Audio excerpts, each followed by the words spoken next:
I'm pro AI. I've been for a while. Machine learning is not new, and a lot of us use machine learning quite often, more than we would think, right? You've got machine learning and some of the algorithms that kind of, how we'll be like, oh, the phone's listening to you. No, it's just learning your behaviors, your patterns, your data. Like it's literally like our data is kind of up for grabs a lot. Like every click is monitored at every length of time. So, and then there's data mining companies that purchase that data and analyze it for them to make their moves, if you will. So I think from an AI perspective, I have two schools of thought because I happen to be in HR, right? So AI is huge in my industry right now in terms of just creating employee efficiencies, like how we manage our day-to-days in our world is exponentially, made more efficient because of AI. But from a second, we also have to take a look at from a compliance perspective, right? Like what type of information are we putting in there?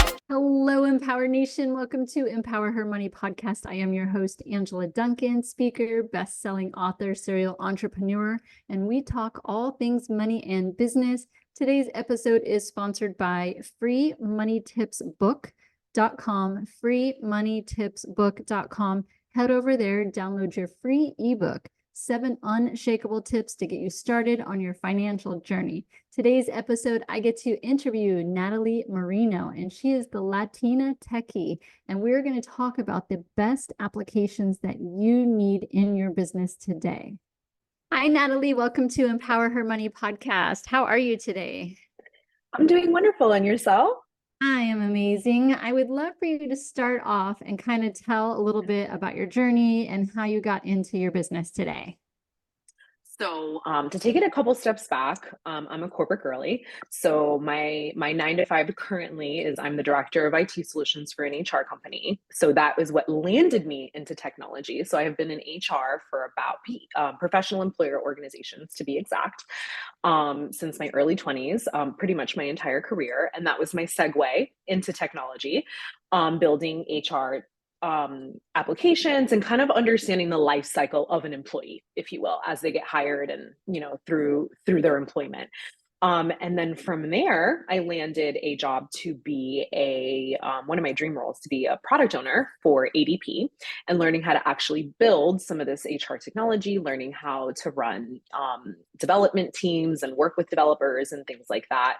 It kind of sparked, and this all happened in 2020, by the way. So it kind of, when, everyone kind of had a little great awakening, if you will, it kind of spawned a thought in my head where I started being in rooms with a ton of very, very smart individuals and learning so many different skill sets and realizing that I was the only Latina in the room.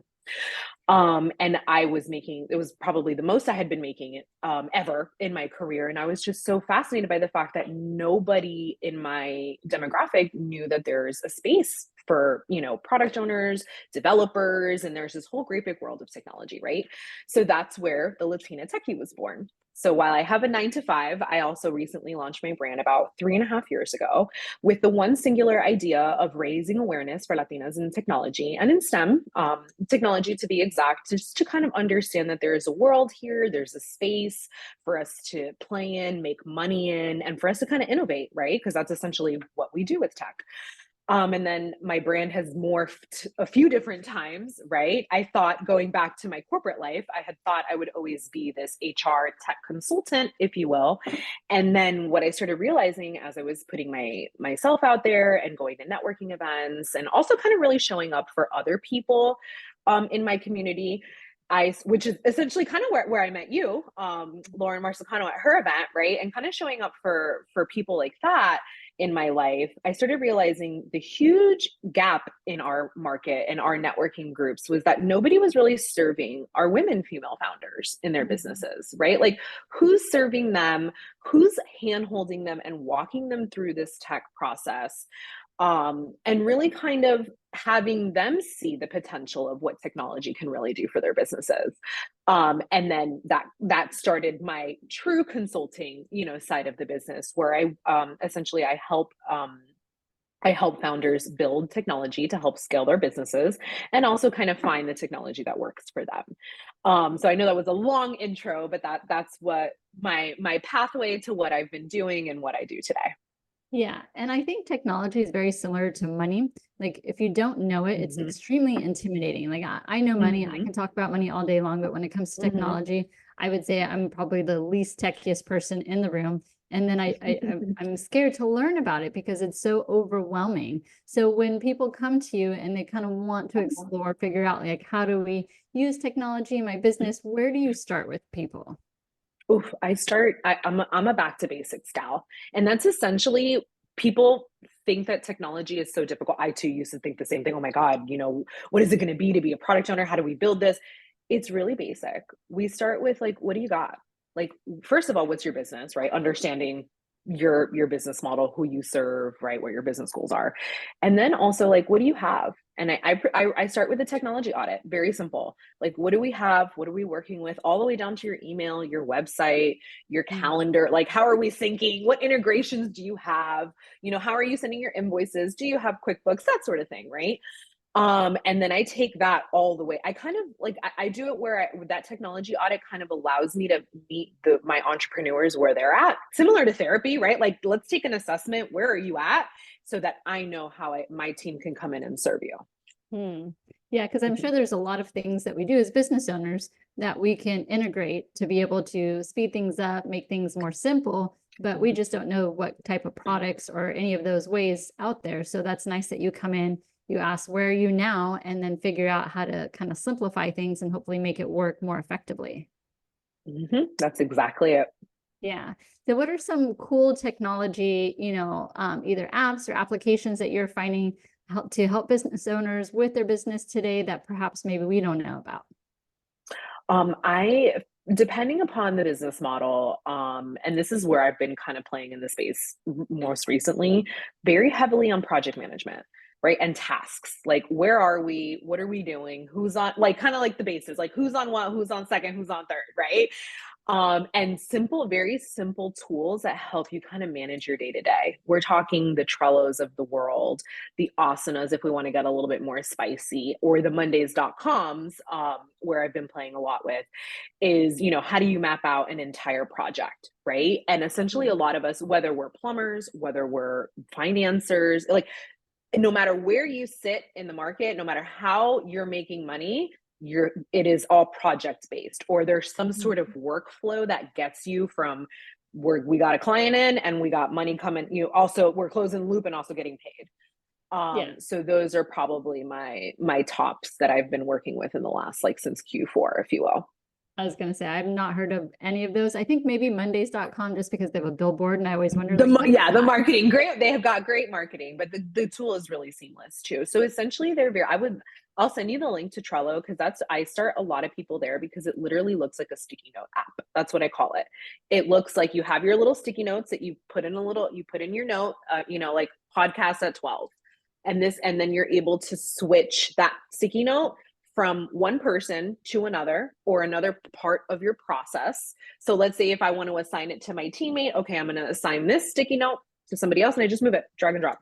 So it's very simple, but that kind of gets my people kind of started, if you will.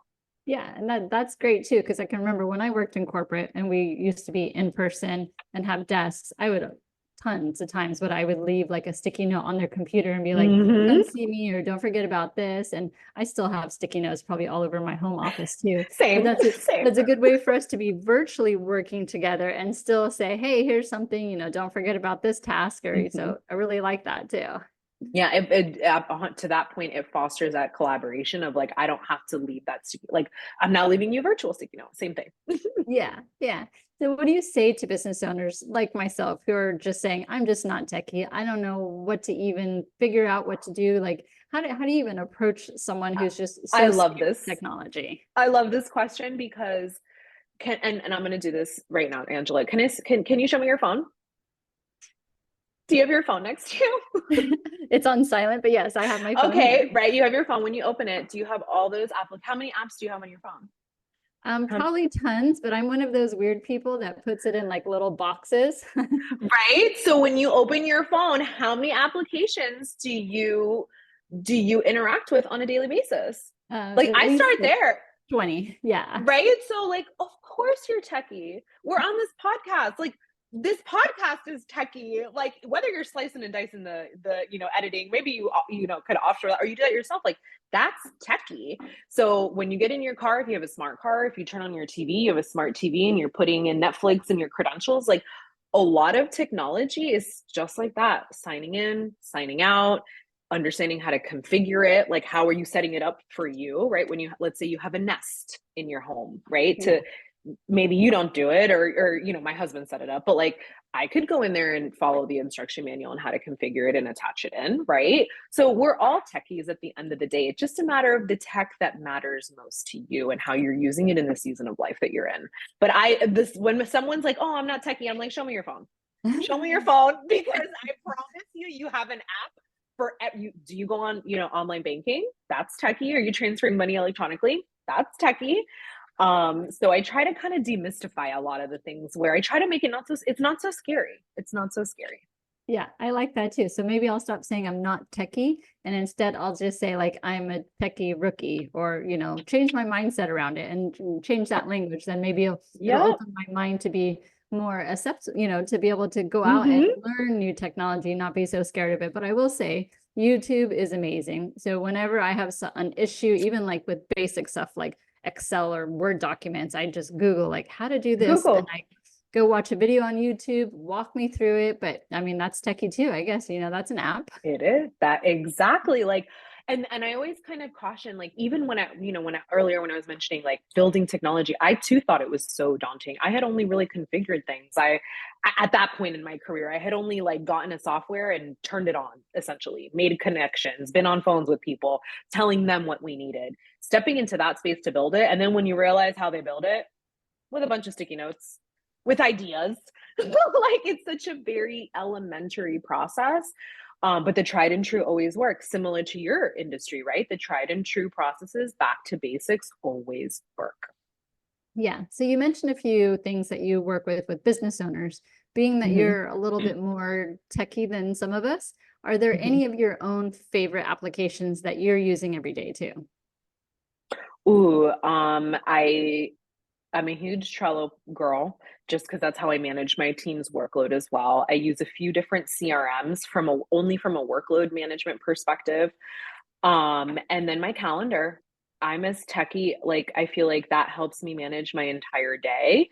Mm. So that I can organize myself as to what type of Natalie, not what type of Natalie, but like which one has to come and be present. Like I have a podcast, I'm at the gym, I'm here. So like that helps me actually prepare and pre-plan when Uh-huh. I'm managing my house, right? Like I'm a mom, I'm a wife, a ton business owner, corporate. So in order for me to do that, I have to stay organized, and my calendar is like Mhm. my favorite. Yeah. I Basic. I'm use basic. I told you. Yeah, I use Outlook, and thank God it's on my phone, because without Outlook and putting it into my calendar, I always say if it's not in my calendar, my email, it just doesn't exist. My brain can't handle anything else. So if I need to contact you, if Mhm. I have an appointment, it's all in my calendar. So you Mhm. mentioned CRMs. Are there any favorites that you recommend for clients? I know it might be industry specific, but what kind of CRMs are you finding are best right now? The Salesforces of the world, depending, it could be just because of how customizable it is, because it really can help the smaller startup organization, right? Versus the huge enterprise organizations. And when I say CRM, I will also caution my clients to look for industry specific stuff, right? Like what is it proprietary to your industry, so that you already know that like the configuration guesswork of things, because time is money, right? Is already taken out. You can just, sometimes a tech audit will produce like, let's buy something that's like technology that's already fresh off the shelf, something that Mm. comes quickly configured. Like we don't have to, maybe you're not ready for a six-figure investment to build your own proprietary technology. Maybe you just need something that's off the shelf that'll cost you, you know, $100 a month to operate with your users and things like that. So I will always say industry specific CRMs to look for, or something, or like a Monday.com, right? You can customize things to make it so it's at its CRM-y, if you will. Or you could even use QuickBooks too as your CRM, because really that's like just a customer relationship platform where you're able to retain like where your business is and who your business interacts with and how, and then from there you build your workflows from there. Yeah. Now, with the advancement of AI technology coming faster and just changing our world at such an incredible speed, what are your thoughts of like, where's the future going when it comes to technology, utilizing AI, and for business owners too? Talk about what your visions are. What do you think is going to happen? I'm pro AI. I've been for a while. Machine learning is not new, and a lot of us use machine learning quite often, more than we would think, right? You've got machine learning and some of the algorithms that kind of, you know, how we'll be like, oh, the phone's listening to you. No, it's just learning your behaviors, your patterns, your data. Like it's literally like our data is kind of up for grabs a lot. Like every click is monitored at every length of time. So, and then there's data mining companies that purchase that data and analyze it for them to make their moves, if you will. So I think from an AI perspective, I have two schools of thought because I happen to be in HR, right? So AI is huge in my industry right now in terms of just creating employee efficiencies, like how we manage our day-to-days in our world is exponentially, you know, made more efficient because of AI. But from a second, we also have to take a look at from a compliance perspective, right? Like what type of information are we putting in there? Can other people, like, you know, making sure that we don't, there have to be kind of like boundaries with it, right? We have to have regulations, like making sure you don't put client information in there, making sure that you're not being harmed, because as powerful as AI is, we also have to mitigate things, right? There's security implications to it. So making sure that you're using the good, you know, good AI tools that have been vetted for your industry and things like that. But I definitely think AI is our friend. It's here to stay. It's been here. So it's just, you know, now with the dawn of, you know, the start of, you know, the 2020 pandemic and the rise of, you know, this kind of great awakening with a lot of people's ideas, we're going to see AI take a huge role in how we build technology just by way of creating efficiencies. I'll tell you, like ChatGPT, you can literally, our developers can copy and paste their code and ChatGPT will tell them where their errors are, how to make it better. And it helps them develop product in a more efficient way. Right. So there's compliance implications, right? But then there's also how powerful can it be, where it used to take developers 2 days to troubleshoot, you know, a bug in the code, or there's something wrong. This PDF won't generate. Why? There's something wrong in the code, right? Something very simple. You plug that into ChatGPT. ChatGPT is exactly what, oh, this is wrong. You have to fix it. Boom, done. So it's definitely very powerful. Yeah. I know. I think there's a lot more ways that we could utilize ChatGPT, but you have to know like how to use it, like what kind of prompts, what kind of questions are you asking it, because it doesn't know what you're thinking in your brain. You've got to be able to say, hey, this is what I'm thinking. This is what I need. Here's how it should look. And then let it do, you know, its thing. And I do use ChatGPT, so I guess that's a little techie thing too. But I'm very direct. Like I can write a 15-second commercial really easy, but sometimes I need it to be longer. Like if it needs to be a course or something much longer than what my direct brain thinks about, I'm like, you know, hey, help me fluff this a little bit, or, you know, using certain commands and types. Wordsmith. Yep. Yeah. So that it knows like, this is my topic, but I need it to be longer so that, you know, it's not just a 15-second, hey, here's what you need to do type of thing. Exactly. It helps. I find ChatGPT too, from a refining, to your point, like I helped it with, I was putting together my 2024 strategy plan with my department, and it helps, to your point, not necessarily, I didn't need a curriculum, but it helps me kind of put in place what I want it to say, but then it helps me think. It's like, it's thinking with me. Does that mean like it's helping? I'm putting things in and I'm like, that's not quite what I was looking for. Okay, let's refine that again. And let's refine that again. And you're able, and then it learns, then that's how it starts to learn you. And it starts to learn your patterns and behaviors so that when you start to ask it questions, it already knows the direction you want to go. Yeah. I am still waiting for the day where I can say, you know, write an article about, you know, 401k programs in the voice of Angela Duncan from Empower Her Money. it has not recognized me yet, so hopefully someday it will. Well, you never know. Somebody could be out there creating that AI for you. Yeah. So if a business owner is thinking, I don't want to make any mistakes in kind of advancement of technology and growing my business, what are some common things that you see people maybe go down the wrong route that you might have to help them correct later? Signing up for too much stuff, Mhm. like buying everything. Yeah. And thinking, and we do this a lot, right? Like it could be like, oh, well, I follow someone on Instagram. We'll give like that example. And so has these links in her bio. And I see that she has this and she has that. And it's great because you're like, oh, I sometimes you think like I automatically must need XYZ for my business. So next thing you know, I have a business owner with Linktree, with Calendly, with Honeybook, with QuickBooks, with this, with that. So she doesn't have like one centralized location of how are you managing your day-to-day business. So that's honestly the number one I see. And then number two, to come right back that up is when they're coming from an application building perspective, I have an idea, but then we don't have a business plan behind it. Like, Mm, so we're kind of, it's like, okay, I need you to meet with a business strategist first so that we can come up, and we have services as well where we offer that full suite of like taking something from an ideation and bringing it to go to market. But kind of that's where that assessment kind of comes in. I need to see where you're at and what you have so that I know how to serve you at what point.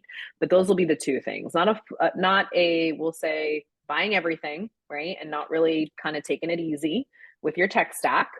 And number two, not having clear clarity on what you want to build. yeah, I like those examples. And from a money perspective too, that first point of too many things, I see that so many times when I'm meeting with a Mm-hmm. client and we're trying to figure out what are your expenses, and we'll open up 6 months worth of credit cards and like, oh yeah, I signed up for that. Signed up for that. Here's this Exactly. reoccurring charge or this yearly charge to have something that I'm not even using anymore. And we forget about it. We're like, oh, that's a Mm-hmm. shiny new object. I'm going to sign up for that. Looks cool. Someone else is using it. And then we completely forget about it, or we don't actually use it either. Exactly. So a lot of the technology audit, that's where we kind of fluff some of that out or flush some of that out. We're like, okay, well, I see you have Honeybook, QuickBooks, and another thing that all does, like, what do these three things do for you? Oh, I create invoices at a different spot. Okay, well, like, we're going to stop with that and we're just going to pick one, just one. And you see how productivity increases on just that because we're not teaching people to use three different systems and we're paying less money. So it'll be very, very simple, basic things like that. Yeah, yeah. Well, and I challenge you too when you're meeting with the client, Yeah. open up their credit card statement because you might actually they will forget about some stuff that they signed up with that you can help them just cut it out, or maybe they already signed up for it and you're going to recommend it. So now Mm-hmm. they already have an account. So let's use the account. Mm-hmm. Yeah, Exactly. that's awesome. So what do you see in the future for you and your company? Where do you want to take it? So the future for me, continuing to build applications, continuing to learn and like learn about more applications that are out there. I'm really kind of starting to do a lot of research. That's where I've been very heads down, just for me to be able to serve my clients, right? So I'm in a heads down learning, strategizing, and also just in an application building mode to grow my portfolio. I love to work with change makers in our industry. So I really love to work with impactful in companies that are making real social change and building technology to sustain that. So that we'll see a lot of, at least me being a little bit more public about it because technology takes a lot of time it's like building a house, right? It takes time to build. So I have a few amazing projects coming out or finalizing and launching in 2024. So I'm so excited about that. And then also revamping my in-person event. I host a yearly event called A Seat at Her Table. And I feel like in my heart, I'm very guided with my heart, my intuition, kind of like mind, body, soul. I feel like as an entrepreneur, we have to kind of, in order to serve, you got to get yourself right. So in my heads down journey, I've really, because of how I build product as well, I'm very researchy, right? In terms Mhm. of what do my people need? What does my community need? So revamping my strategy there and taking a different dive into A Seat at Her Table and what that will look like in the future. But yeah, just a lot of tech, a lot of building technology and being outside of my HR world. So it's really exciting. Yeah. So, I mean, I think it fits your personality that you're very research orientated because there's new technology coming Hmm. out constantly. So if you're not staying on top of it, then it's hard to help your clients to stay on top of it too. So perfect, perfect business for the personality of doing the research. So that's awesome. Are you allowed to give any teasers of these big projects that you're working on for next year? Ooh, so I have one. I work with a mom-owned company. She's fantastic. She was my very first client, Class Keeper. She has an online kind of photo repository application, but you're able to do so many different things in terms of sharing photos and having, grandma and grandpa kind of share photos as well. And it also has like an online scrapbooking tool component. So we did a lot of back office work for her and a lot of changes to the interface and how the users interact with the platform. So that's live and out. And then my other 4 big projects are under some very heavy NDA, but I promise we are working on a marketing strategy for 2024 where that will be able to come out. But yeah, that's what I got. That's awesome. All right, Natalie, I have a fun question for you. If you could pick a superpower, what would it be and why? Oh, teleportation. It would just be, first of all, right? Just because I literally made a career out of being Mrs. Fix-It, right? Solving problems, right? So I feel like that would solve a lot of my issues. Or if I could just be like, boom, in another place or boom, in another place. I think that would be my superpower. Awesome. Well, I appreciate your time, Natalie. If our audience wants to get in touch with you, learn more about these big projects, hire you to help them learn more about the techie world, what's the best way for them to reach you? My website, www.thelatinatechie.com. Instagram, I answer every single DM. So come hit me up at thelatina.techie. And that's it. That's where you can find me. Awesome. Very Well, accessible. I really appreciate your time today and those tips for our business owners, not to be scared about technology, but just to embrace it because it's coming whether you like it or not. Amen to that. Thank you so much for your time today, Natalie. Thank you. Thank you so much for tuning into Empower Her Money podcast. Hope you enjoyed this episode. Don't forget to subscribe, share this podcast, and leave a review wherever you are tuning in.